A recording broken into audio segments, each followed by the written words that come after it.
How does a handful of people, a network of families, control so much of the world, like banking, transnational corporations, governments in terms of any major party that has a chance of forming a government, controlling the pharmaceutical cartel, the oil cartel, the biotech cartel, and so on?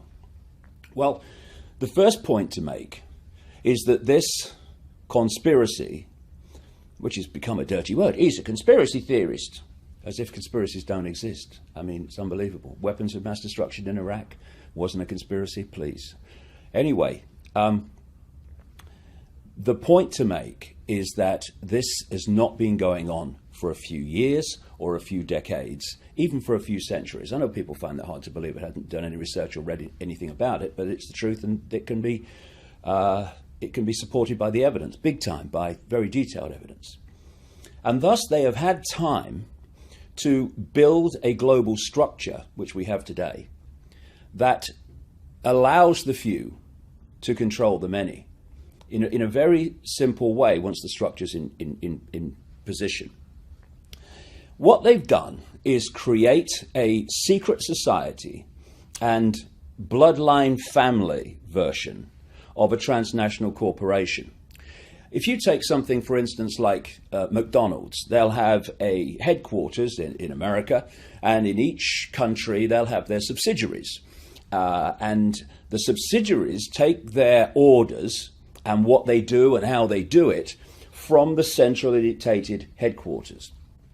This is why when you walk into a McDonald's, if you feel the need, in Moscow or Sydney or London or Johannesburg or wherever, you're walking into basically, overwhelmingly, the same McDonald's. And this global structure, which allows this, the center of the spider's web, if you like, to dictate into every country, works in the same way.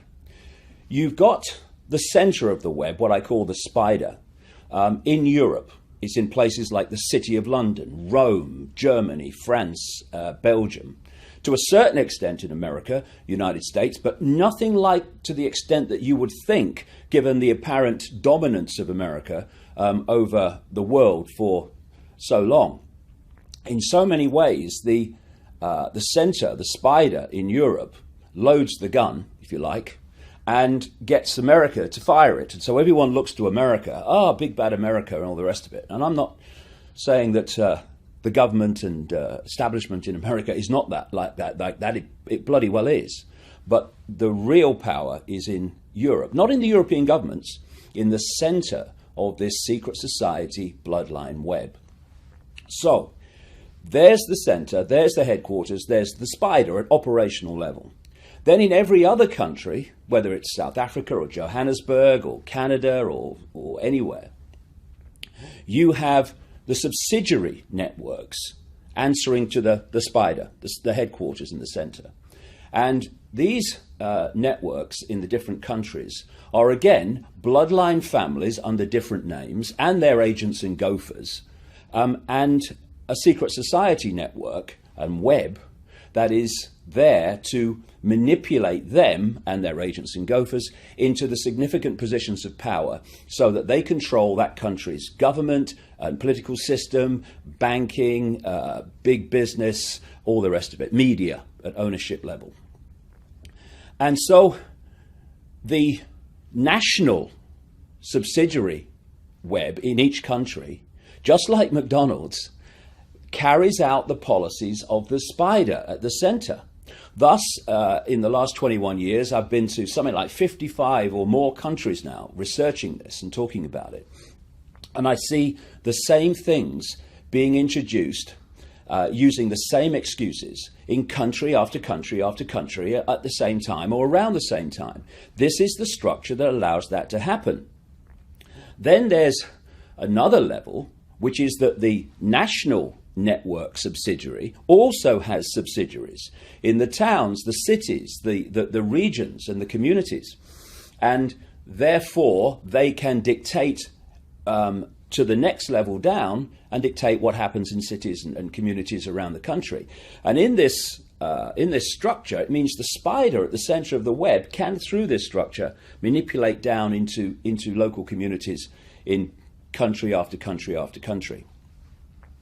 So the goal of this web is to change society in every country to create a global fascist communist dictatorship based on a world government that would dictate to every country, a world central bank that would dictate all world finance in every country, a world currency, just electronic, not cash, a single world currency, a world army to impose the will of the world government, and a microchip population, which people absolutely laughed at when I came out with that, well, I don't know, 15 years ago or more, but no, they're not laughing anything like so much now because all these things are starting to happen.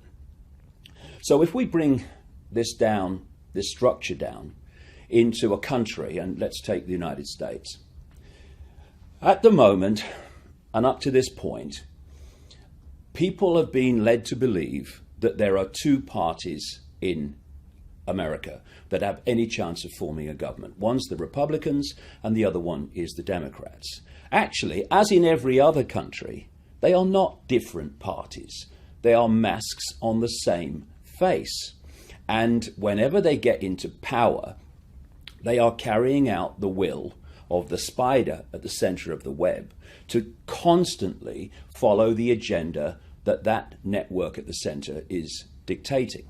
So if you look at, for instance, George Bush, boy George Bush, and Barack Obama, on the face of it, if you looked at their election campaigns and what they claim to stand for, you could hardly come across two people who seem to be so different in their attitude to politics and economics and all of it.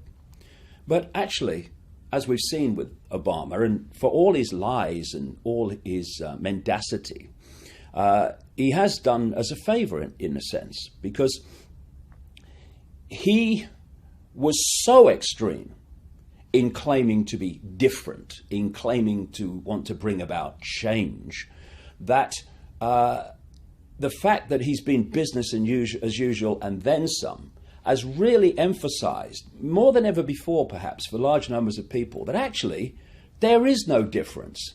Question is why? How do they pull it off? Simple. If you look at boy George Bush during the period of 9/11, the Iraq invasion, the Afghanistan invasion, etc., he was demonstrably controlled one step back by a group of people that were widely reported, even in the mainstream media, which became known as the neocons or neoconservatives. These are people like Richard Pearl, William Crystal, and Paul Wolfowitz, and all that crowd. And therefore, he had his policies and what he did driven by that network.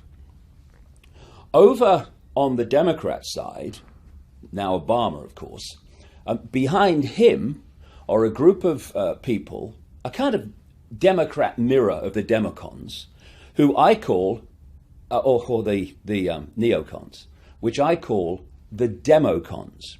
And the Democons are people like Rahm Emanuel, who was the White House chief of staff in the early time of Obama, when the policies were getting put into place that have played out since. There are people like George Soros, the Rothschild bagman billionaire, who is one of the major manipulators of people's revolutions through a network of trusts and organizations that he has, like the Open Society Institute and the International Crisis Group. There's another guy called Zbigniew Brzezinski in the Democons, who was Jimmy Carter's national security advisor and is very, very much a massive insider. That's why when you read Brzezinski's books from 1970 and since, you're looking at the world we're in now, because he knew it was coming. This is the point, however, in the one-party state structure, and that is that the neocons that control the Republican Party and the democons that control the Democratic Party at the next level answer to the same masters, the same network, the same bloodline families and secret society networks. Thus, whether a Republican is in power or a Democrat is in power, Bush or Obama, this network is always in power, no matter what.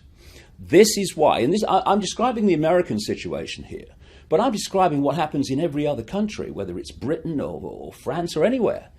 And what it means is that whoever is in power is controlled by this force, and therefore they advance the agenda of this force, which is the incessant centralization of power in every area of our lives, for a simple reason that the more you centralize power, the more power the few have over the many. And when you concentrate it on a global level, obviously you're giving power over everyone on the planet to this cabal, this network, which is why they want world government, world central bank, world currency, world army. And so how it works is this. You have an election campaign. Now, this is a big thing that I suggest that the occupation groups around the world, fantastic, but we need to understand what's going on if it's going to be most effective. One of the things I would suggest they need to put on their agenda is the end of no contract government, no contract politics. And what I mean by that is this.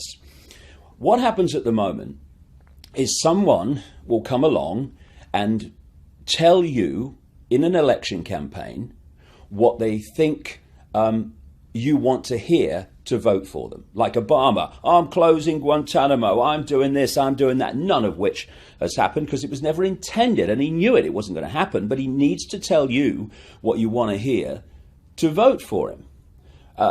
And the Prime Minister of Australia, Julia Gillard, as she was coming into office, said that she would definitely not introduce a carbon tax. What's happening now is she's introducing a carbon tax. How can she do that when she came to office saying she wouldn't? How can Obama not close Guantanamo when he said he would? Because there's no contract. And until there's a situation where if someone says it was done so blatantly by Obama, you tell people what they want to hear and they vote for you, then you get into government and you do exactly the opposite. And this is not just Obama, though he's an extreme example. This is politicians and political parties all over the world. It's happening all the time because there's no contract. And thus, we have this situation where we have an election, people vote for people on the basis of what they're saying, they get into power, nothing changes. So they have another election, and then someone else comes along and tells people what they want to hear. They vote for them, they come into power, they do the opposite. Nothing changes. And so it goes on, time after time after time after time. There must be some kind of contract that connects what people say they're going to do or won't do with what they're allowed to do and or not do when they're in power. Because at the moment, because of this situation, this is how it works, to give people the illusion of political choice in almost any country. At any point, you have a party in government, okay? In government, it has the power to introduce this centralization agenda, the police state agenda, and all the other things I've been saying were coming for a very long time. At the same point that party's in power, this party is in opposition. And they oppose the agenda overwhelmingly and criticize the government in power for doing what it's doing. Then we have a farce called an election. And sometimes the governing party becomes the opposition party becomes the government party. Now, the government party that was opposing this agenda of centralization, a police state and all the rest of it in opposition, when it had no power to do anything anyway, now starts introducing it. And the party that were introducing it in government, now in opposition, they're criticizing it and opposing it. And this is the scam that goes on being played again and again and again, decade after decade after decade, where the common theme is whichever party is in government introduces the agenda. Why? Because oppositions have to oppose to give the illusion of choice. You have no choice in politics. They're masks on the same face. And also, because they want the agenda introduced, any party in government introduces the agenda. Because, go back again, through the groups that control the individual parties, they answer to the next stage, which is a network that controls both parties. Party politics in general has been a cold, calculated scam to allow the few to control the many. Because when people started to rebel against the overt dictatorship of royal bloodlines and stuff like that, although those bloodlines still exist, but lots of them now wear dark suits and run politics and banking and business and all the rest of it.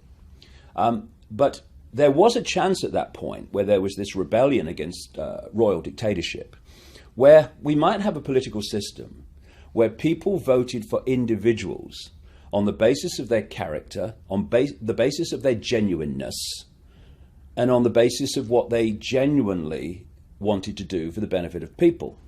Now, this is the cabal's worst bloody nightmare. So what they did was create a party political structure. Isn't it funny when you think about it that there's 7 billion people on the planet, there's all these different countries with all this potential for uniqueness in the way that the countries are run and governed and things are made to happen.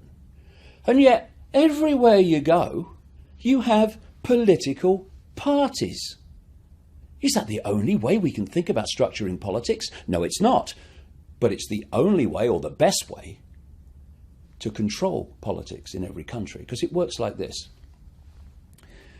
I talked about the spider's web, the global spider's web, but you can also symbolize this very, very well and accurately as a pyramid, a compartmentalized pyramid, where at the capstone at the top you have a tiny few who dictate to the whole pyramid. And lower down in the pyramid, where more and more people are, the further you come down from that capstone, those people, although there are more and more of them, they know less and less and less about what that organization's about, what its goals are, what its intentions are.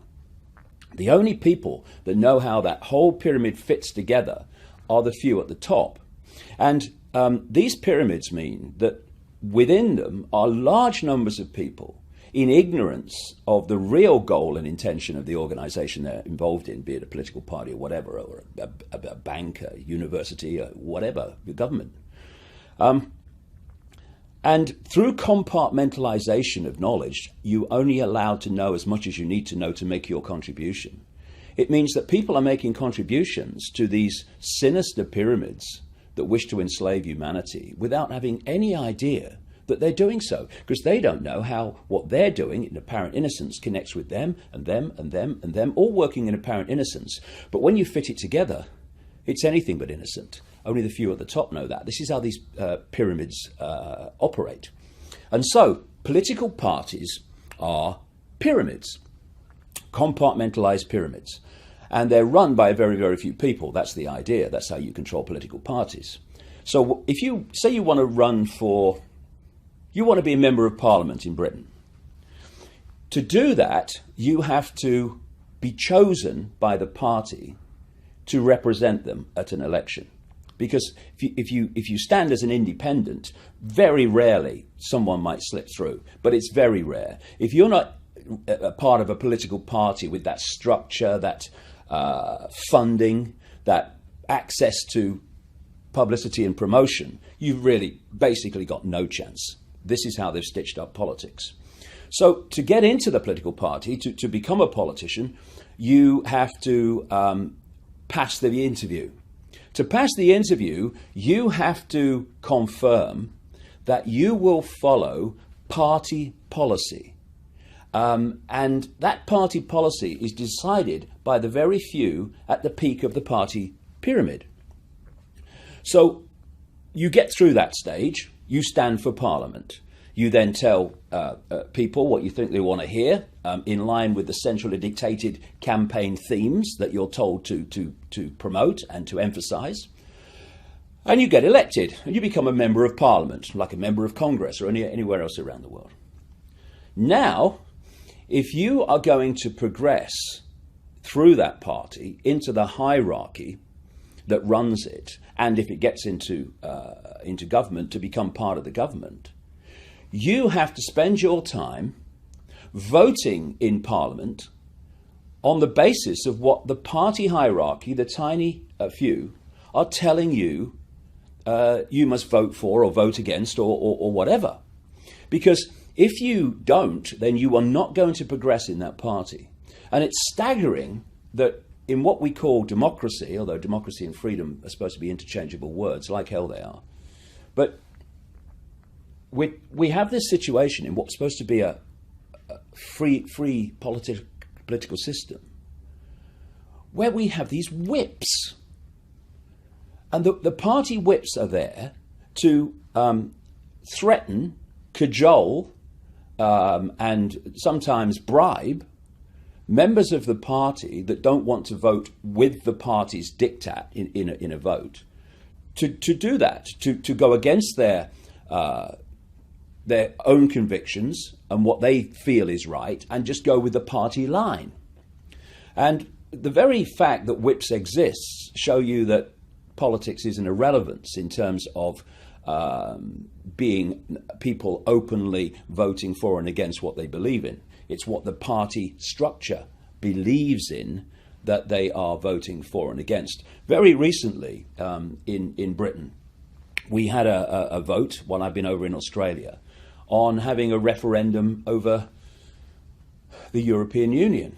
And lots of people in the Conservative Party, the governing party, were, in their hearts, wanting to vote for a referendum.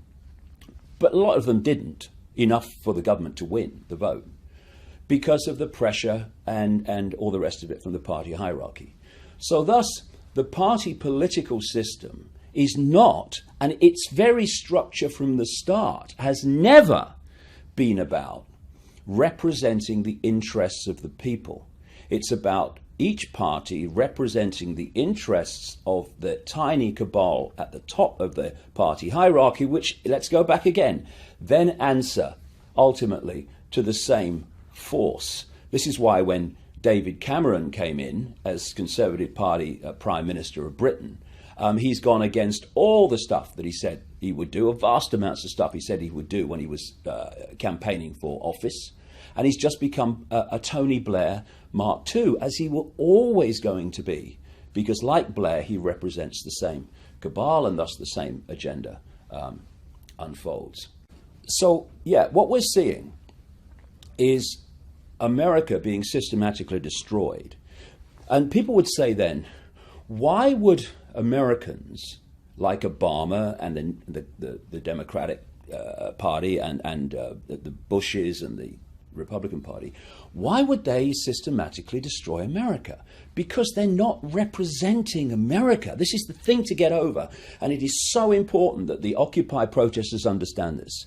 This is not about representing America. They're representing this cabal that dictates to both parties. And that cabal does not want America to prosper. It wants it to be destroyed for a simple reason. When you are seeking a world government dictatorship, to dictate to every country, you cannot have superpowers that have the financial and military might to say no to you. So what's happening systematically, it's been going on for decades and more, is the American economy has been targeted. And this is why it's in catastrophic disarray. It's because it's systematically been made to be like that. I mean, here's a few questions here. Why would governments that really wanted the best for America allow a situation where enormous numbers of American jobs, particularly in manufacturing, but other areas too, are outsourced to places like China using slave labor. I mean, first of all, at both ends of the situation, you'd say, if you were a government worth the name, with a heart, involved at all, we are not going to have, first of all, American jobs taken away in this way, because it's harming American people. And we're not going to have them taken away to exploit, in sweatshops and slave labor, Chinese people and other people in the Far East. But they do it. And the irony is that having done it, having destroyed so much on purpose of the American industrial manufacturing base, America's now cap in hand to China for money to keep going because it can't pay its way. Why? Why would anyone who cares about America bring that situation about? Because they don't. Then you look at what's happened in the financial situation, where the privately owned Federal Reserve, Rothschild-controlled privately owned Federal Reserve, through people like Bernanke, have hosed trillions and trillions and trillions of dollars at banks and other financial institutions, not just, my goodness, in America, but around the world. And where is it? It's just like disappeared. Abracadabra. And America's now stuck with this fantastic debt, and the people are stuck with somehow paying it back, which they never will, because the American economy will collapse before then, exactly as it's supposed to do. Why would anyone who cares about American people be hosing this money everywhere while people are in tent cities? Because that is systematically further destroying the American economy. And that's the game. Another question. When people are in tent cities, when they're in terrible, terrible financial trouble, they're losing their homes in incredible numbers, why would the American government be spending all added hidden costs in there too, in excess of $1 trillion a year on the military to go and bomb civilians in increasing numbers in other parts of the world? Why would they do that? Answer: the American military is not the American military. It's not serving the interests of America, clearly not, with more than $1 trillion a year going out.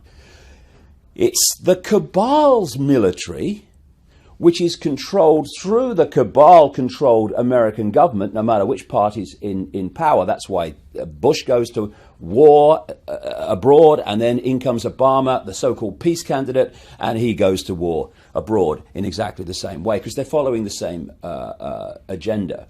And what is happening is that the American military, and that in excess of $1 trillion, is being used to advance an agenda in the Middle East and Africa and other parts of the world that the cabal that controls both parties has been following for so long. I mean, if we do not get to that point where we understand that America is a one-party state, Britain is a one-party state, etc., etc. And in fact, when you take the spider's web global construct that I started talking about right at the start of this, we live, in effect, if you get to that level, in a global one-party, one-cabal state. It is absolutely vital that we understand this and realize that politics is not the answer. In its present form, will never be the answer to what is going on. We have to do it. We, the people, have to do it, because politicians are there to do the very opposite of what's good for people. Thanks for listening.